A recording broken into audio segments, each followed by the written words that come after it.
अस्सलामुअलैकुम दोस्तों, सोनीफाइल YouTube technology channel पे अपने तमाम दोस्तों को खुशामदीद कहता हूँ। उम्मीद करता हूँ कि सारे दोस्त ठीक होंगे, खैरियत से होंगे। दोस्तों, आज एमएस विजियो की एक और नई वीडियो के साथ आप लोगों के सामने हाजिर हूँ। आज की इस वीडियो में हम एमएस विजियो में होम टैब से रिलेटेड इन्फॉर्मेशन को डिस्कस करेंगे। अपने टॉपिक की जानब बढ़ने से पहले मेरी आप तमाम लोगों से ये रिक्वेस्ट है, अगर आप चैनल पे नए हैं तो सबसे पहले चैनल को सब्सक्राइब कर लें, साथ ही बेल आइकन पे ज़रूर क्लिक करें ताकि मेरी हर आने वाली न्यू वीडियो की अपडेट आपको नोटिफिकेशन में मिल सके। तो चलें दोस्तों, स्टार्ट करते हैं आज की इस नई और इंटरेस्टिंग वीडियो को। लास्ट जो ड्राइंग हम बनाई थी, स्केच जो ड्रा किया था, उसी को मैंने ओपन किया है। अब इसमें आज होम टैब से रिलेटेड इंफॉर्मेशन डिस्कस करेंगे कि होम टैब में क्या क्या फीचर्स हमारे पास अवेलेबल हैं। सबसे पहले मेरे एक undo, clipboard, fount, paragraph, tools, shape styles, range, editing और फुल स्क्रीन, शो टैब, कुछ इस तरह के ऑप्शंस भी हैं।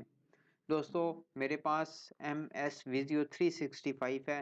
अगर आप MS Visio 2013, 16 एंड 19 को डाउनलोड करना चाहते हैं तो डिस्क्रिप्शन में लिंक अवेलेबल है। याद रखिएगा दोस्तों, जब आप ये वर्जन डाउनलोड करेंगे तो आपके पास नंबर एक अनडू का ऑप्शन डिस्प्ले नहीं होगा और होम टैब में से भी कुछ चंद एक फीचर्स होंगे जो आपके पास डिस्प्ले ना हो, लेकिन जो मेन और बेसिक फीचर्स हैं वो तमाम तार डिस्प्ले होंगे।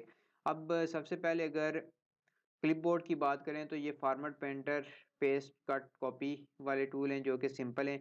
उसके बाद फ़ॉन्ट में हमारे पास फ़ॉन्ट स्टाइल आ जाता है। अगर कोई भी आपने राइटिंग करनी है विज़ियो के अंदर तो आप उस राइटिंग को किस तरीके से अपनी मर्ज़ी के फ़ॉन्ट में एडजस्ट कर सकते हैं, ये इसलिए यूज़ होता है। उसके बाद आ जाता है पैराग्राफ। तो पैराग्राफ में कोई भी जब आप अपने उस ड्राइंग की डिस्क्रिप्शन लिखेंगे तो उसको आप अपनी मर्ज़ी से उसकी सेटिंग कर सकते हैं। ये एमएस वर्ड से रिलेटेड ही हैं।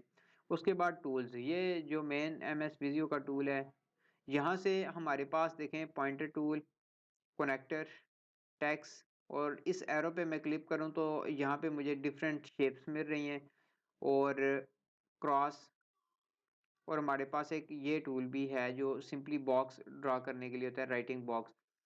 अब ये देखें राइटिंग मोड के अंदर है मेरा इस टाइम माउस का सर्कल, तो मैंने पॉइंटर टूल के ऊपर क्लिक करना है तो ये ड्राइंग मेरी मूवमेंट कंडीशन में चली जाएगी। उसके बाद अगर मैं कनेक्टर के ऊपर क्लिक करूँ तो ये यहाँ से लाइन ड्रा करने के लिए यूज़ होता है। ये देखें, सिंपली आपने लाइन ड्रा करके इसके अंदर मेजरमेंट लिखनी है तो आपने कनेक्टर टूल का इस्तेमाल करना है। उसके बाद अगर टेक्स्ट टूल पे मैं क्लिक करता हूँ तो सिंपली मैंने जो भी टेक्स्ट लिखना है, जहाँ जहाँ मैं माउस को क्लिक करूँगा वो टेक्स्ट बॉक्स बनता जाएगा। उसके बाद अगेन पॉइंटर टूल पे क्लिक करके आपने अपनी ड्राइंग को बैक ले जाना है।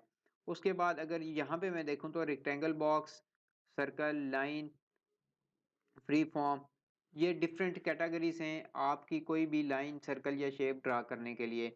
ये भी इंशाल्लाह हम यूज़ करेंगे। उसके बाद हमारे पास आ जाता है शेप एंड स्टाइल्स। तो सबसे पहले क्विक स्टाइल्स के अंदर ये इसके राइटिंग फाउंड है। उसके बाद फिल अप, अगर मैंने अपने इसको कोई कलर देना है इस ऑफिस के ब्लॉक को तो मैं यहाँ से कलर कर सकता हूँ। उसके बाद लाइन, अब यहाँ पे लाइन कलर के बाद नीचे अगर देखें तो ये यहाँ पे कुछ हमें लाइंस की और कैटेगरीज दिखा रहा है जहाँ से हम इसे लाइट और बोल्ड कर सकते हैं। उसके बाद लाइन की ये कैटेगरी आ गई है कि किस टाइप की लाइन हो। उसके बाद मेन चीज़ है एरो। अगर आपने विजियो के अंदर कहीं एरो ड्रा करना है तो आपने यहाँ से ही एरो भी आपको मिलेंगे, और लाइन ऑप्शंस के ऊपर क्लिक करते हैं तो हमारे पास डिफरेंट लाइंस की ऑप्शन, और अपनी मर्ज़ी से आप यहाँ से इसकी हाइट, विड्थ, जो भी लेंथ है उसको आप एडजस्ट कर सकते हैं। उसके बाद इफेक्ट्स के ऊपर चले जाएँ तो ये shadow, reflection, glow, soft edge, ये हमारे पास 3D रोटेशन तक ये इफेक्ट्स, इसके बॉक्स इफेक्ट हमें शो करेगा। उसके बाद शेप्स एंड स्टाइल के बाद हमारे पास अरेंजमेंट का ऑप्शन है। यहाँ पे सबसे पहले अलाइनमेंट का ऑप्शन डिस्प्ले हो रहा है कि आप अपनी जो कोई भी राइटिंग स्टाइल हो या फिर कोई भी आपने कोई भी आपने चीज़ यहाँ पे रखनी है तो उसकी अलाइनमेंट को एडजस्ट करने के लिए ये टूल यूज़ करेंगे हम। उसके बाद पोजीशंस हैं, यहाँ पे पोजीशन में auto space, auto align and space, ये तमाम तर वो फीचर्स हैं, अगर हमने ऑटोमेटिकली अपनी शेप्स को, हर चीज़ को एडजस्ट करना हो तो इन टूल्स का हम इस्तेमाल करेंगे। उसके बाद ये अनहाइड जो है इस टाइम इनको हम शो करते हैं, ये देख लें यहाँ से bring to front, send to back and group. ये 3 टूल भी बहुत ज़्यादा ज़रूरी हैं इसमें। अगर हम इसको ब्रिंग फ्रंट करेंगे तो ये टॉप पे डिस्प्ले होगा, अगर सेंड टू बैक करेंगे तो ये इसकी बैकवर्ड पे चला जाएगा। और अगर इसका ग्रुप बनाना है तो ग्रुप होता है कि आपने डिफरेंट किस्म की शेप्स को इकट्ठा कर लेना है, इकट्ठा करने के बाद उनका एक ग्रुप बना लेना है। अगर आपने उनको ग्रुप मूवमेंट करना है तो कंट्रोल के साथ दोनों को सिलेक्ट करके ग्रुप पे क्लिक करके ग्रुप अरेंजमेंट करें। अब आप जब मूव करेंगे तो ये दोनों शेप्स एक साथ मूव करेंगी जो इस ग्रुप का पार्ट है। उसके बाद हमारे पास सिंपली शेप्स एडिटिंग टूल के अंदर हमारे पास शेप्स हैं।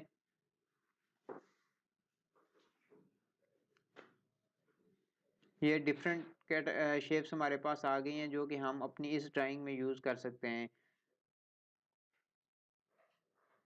अगर ये यूज़ करनी है तो ये सिंपली, अगर आपने कहीं ग्रीनिश टाइप शो करना है, सब्ज़ा शो करना है तो आप यूज़ कर सकते हैं। इसके अलावा भी यहाँ पे हमारे पास काफ़ी सारे ऑप्शंस मौजूद हैं, डिफरेंट किस्म की शेप्स मौजूद हैं जो कि हमें काफ़ी ज़्यादा हेल्प आउट करेंगी एक अच्छा स्केच, एक अच्छी ड्राइंग बनाने के लिए। ये देख लें टेबल्स की कैटेगरी हमारे पास मौजूद हैं। अगर राउंड टेबल है तो ये राउंड टेबल मेरे पास आ गया, इसकी कैटेगरीज आ गई। उसके बाद फाइंड, अगर आपने कोई चीज़ फाइंड या रिप्लेस करनी है। उसके बाद लेयर आ गया। ये जो हमारा एडिटिंग का टूल है इसमें शेप्स का टूल सबसे ज़्यादा इंपॉर्टेंट है, बाकी जो 3 टूल हैं ये इतने ज़्यादा इंपॉर्टेंट नहीं है। इंशाल्लाह अपनी नेक्स्ट वीडियो में हम डिस्कस करेंगे इनसाइड टैब से रिलेटेड इन्फॉर्मेशन के, यहाँ पे हमारे पास क्या क्या चीज़ें अवेलेबल हैं और उनके क्या बेनिफिट है। उम्मीद है आप आज की ये वीडियो आपको पसंद आई होगी। मज़ीद अच्छी और नई वीडियो देखने के लिए चैनल को सब्सक्राइब करना मत भूलिएगा। Thanks for watching.